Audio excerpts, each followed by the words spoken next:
very playful, and actually for her age, she's very playful too. Are they in here together for a purpose? Just as cage mates. Oh, that's great. They're not involved in any particular research project.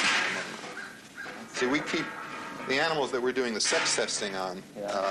We keep sexually isolated. We keep the male alone, and the females together. But no males and females together. We don't want them doing things sexually when we're not in a position to see it, right? Yeah. Or to evaluate it. Do you have any that are in a cage together for that purpose today? Well, they're tested every day. There's no test going on this minute. What kind of observational techniques do you use? Mostly we use check sheets. Just check sheets. You see that young man sitting over there? He works for me. At the moment, he's making observations on a mother and infant pair. Yeah. But he would be doing essentially the same kind of a thing if the male-female gorilla pairs. Namely, he has a timer, that clock sitting on the ground, and he has a check sheet. And the check sheet is divided into time intervals. And every time the clock turns a minute, he moves to another column. And in that column are represented 15 or 20 categories of behavior that he checks off. He sees them during that minute of time. When the clock changes, he moves to the next column, and again. So at the end of a test period, we have a frequency of responses per unit time on a given sheet. For this kind of thing, namely observing small groups or pairs of animals, there's no problem in getting down just about every behavior that's going on. I think it was maybe Goodall observed what she called a rain dance. Like when the rain would first start, most of the dominant males would just start running up into the trees and ripping branches off and running up and down the hills with them. And then copulatory activity would start, a lot of it. Of course, and that was enhanced by the individuals observing other pairs. This is one of the common, I would say this is the most common position. Yeah. Although, and it's the only, let's see, in the wild, I'm not sure whether Schaller saw ventral copulation in the wild or not. I think he did. He did. Yeah. But much less frequently than the dorsiventral. I think that's right. In the wild, you see both. I mean, in captivity, you see both.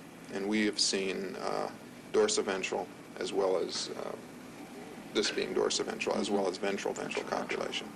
We've also seen animals standing in different positions, dorsoventral, while they're copulating, so that in one case, the female presented to the male while he was in a standing position, backed into him, and he attempted copulation.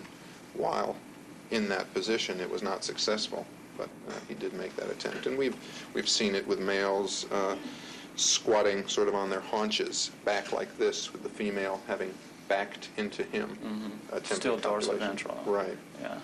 And we've seen ventral. I have some pictures inside. You say you don't have any data on preference. I wonder about information from the wild. Did Schaller ever say anything about that? Preference for particular females or particular positions? For particular males or females, like in partnerships. Well, you see, he only saw about 2 or 3 copulations during the whole year he was in the wild. Yeah. So I don't think on the basis of that he could make any decision as to who preferred who.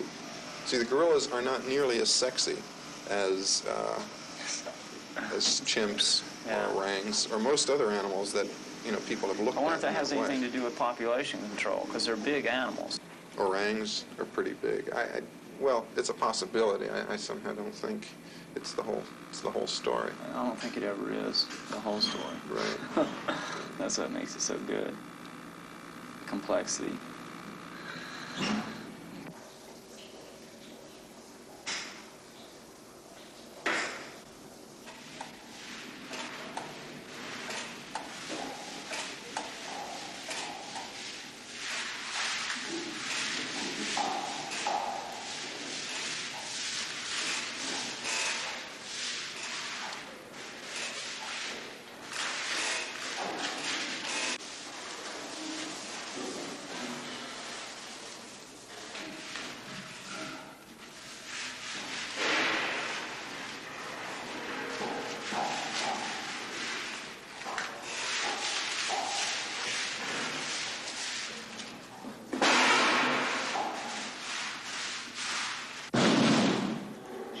kneeling on her legs with her elbow on the ground. She's licking the blood from the floor.